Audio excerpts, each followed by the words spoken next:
88-89 balki 87-yillardan to'ylarda syomka qilish urf bo'lib qoldi.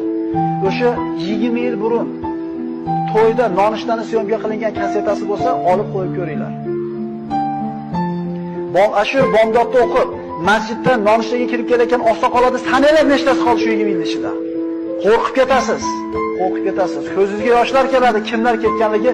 Inson o'z nomi bilan inson unutuvchi ekanki, atrofidagi oqsoqollarni o'tib ketganligini esdan chiqarib qo'yar ekan. Bir qo'yib ko'ringlar-da. 5 yil yo'qdagi to'yda qo'yib ko'ringlar-da. Ko'zimiz moshdek ochilib qoladi. Lekin insonlar birin-ketin bitta-bittadan o'lganligi uchun inson esdan chiqarib qo'yar ekan.